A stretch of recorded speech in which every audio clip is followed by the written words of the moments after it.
Does half of High Falls, the tallest waterfall in Minnesota, belong to Canada? Does it still count as a hike if the trail is completely paved? And could you carry everything you own for 9 miles the way travelers once did here? We're going to answer those questions on the High Falls Trail at Grand Portage State Park. And if you're just here for the waterfall, at the end of the video, there's uninterrupted 4K views of High Falls in the morning light. Let's go hiking.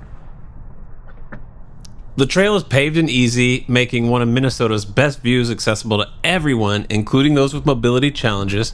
It's an easy 1.1 mile out and back with only 65 feet of elevation gain. Most of that is stairs to access the different waterfall views.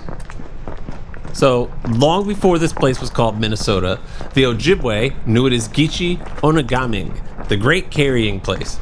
Here, the Pigeon River plunges more than 100 feet in a single drop, and that creates a barrier that no canoe could pass. And so for generations, the only way forward was overland. 9 miles of hauling every canoe, every bundle of furs, every sack of supplies on foot. This was the Grand Portage, and it became one of the most important trade routes in North America. By the late 1700s, the French and later the British voyageurs followed the same trail. Their canoes were 30 feet long and loaded with thousands of pounds of goods. Each man carried 90-pound packs, often 2 at a time, across again a 9-mile portage.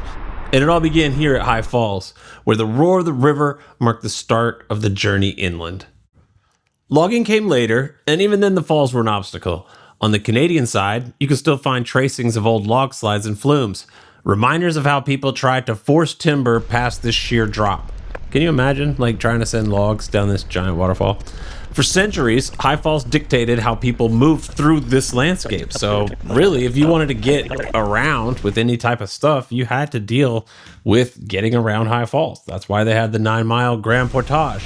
Today, the experience is very different. Instead of a 9-mile carry, the path to High Falls is a paved stroll. It's part of the Minnesota Hiking Club, and it's also one of the most accessible trails in the state.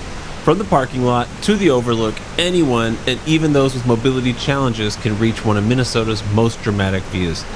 But that view comes with a twist, eh?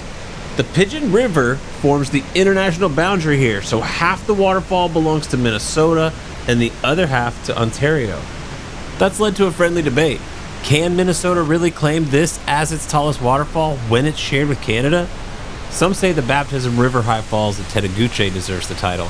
That one drops about 108 feet on the Baptism River, making it the tallest waterfall entirely within Minnesota's borders. Let me know in the comments which one you think deserves the crown, High Falls or the other High Falls. Honestly, I think the debate is why do we have 2 waterfalls that are both named High Falls, but they're both spectacular, so if you get the chance, I highly recommend you stop at both of them.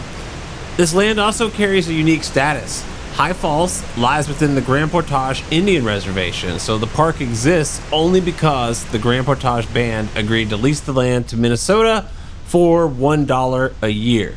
It's the only state park in Minnesota created through such a partnership, and it's a reminder here that the land has always been shared, contested, and had stuff carried across in such a Grand Portage.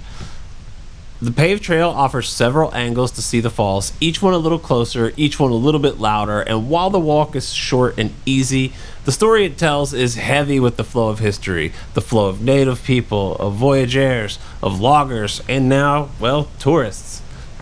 We've covered the history, we've covered the controversy of which is the highest of the High Falls in Minnesota. So let's have another look at High Falls in glorious 4K as we contemplate which one is truly the highest of the highest falls.